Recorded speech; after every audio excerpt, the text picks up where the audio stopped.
Hey, what's up, party people? It's Mason VanMeter again. So I wanted to address a question that I'm getting a lot of emails and DMs and comments about is like, how do you get over the price objection?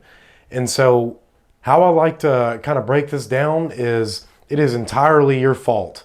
And I had to accept that as the unfortunate reality that I did not want to hear, is that when I got price objections, it was always my fault because I misconveyed the value to the customer.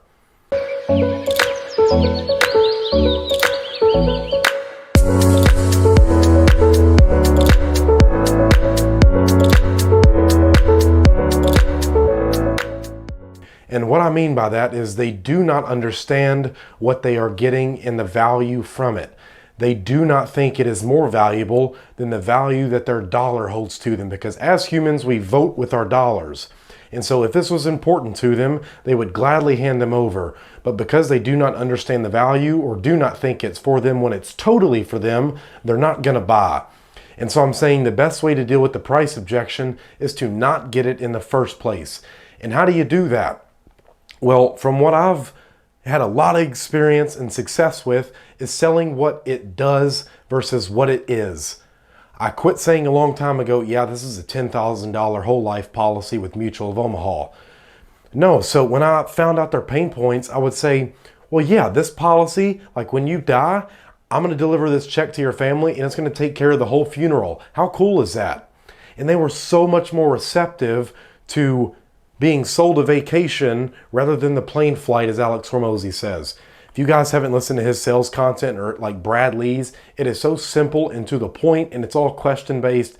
And I've literally seen like 6-figure months in my coaching business just from implementing their stuff.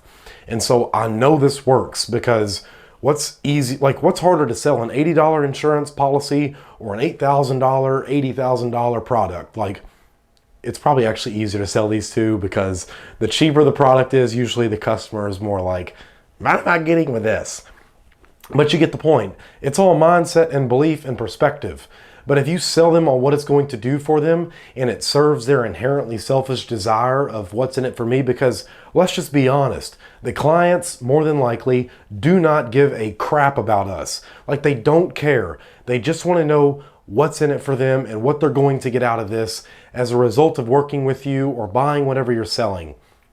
So it's really just that simple, because if I told you, hey, I'm giving away Lamborghinis, but you have to pay $5,000 to get it, what would you do to get that $5,000?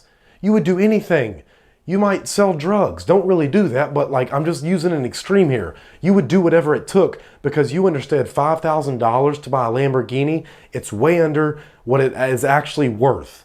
You're getting an 100x increase in value compared to what the $5,000 cost you.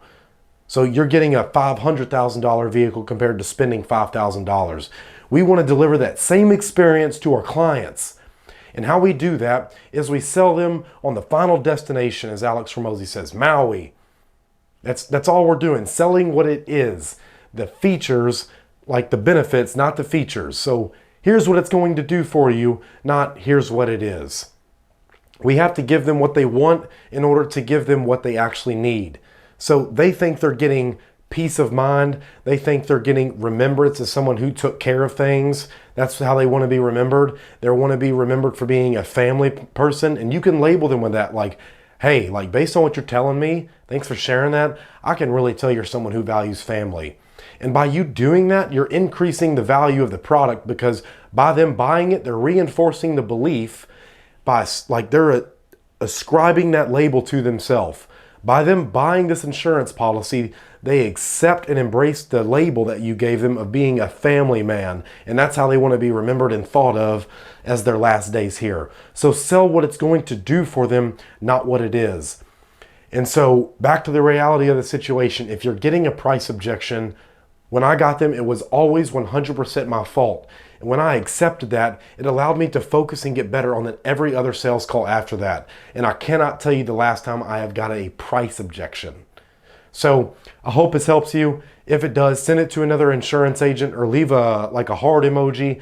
Guys, that really helps with the engagement. And I just want to make sure I'm helping you guys make a shit ton of money and really helping you focus on the things that matter in your sales, in your businesses, and your lives. So hope you found this extremely valuable.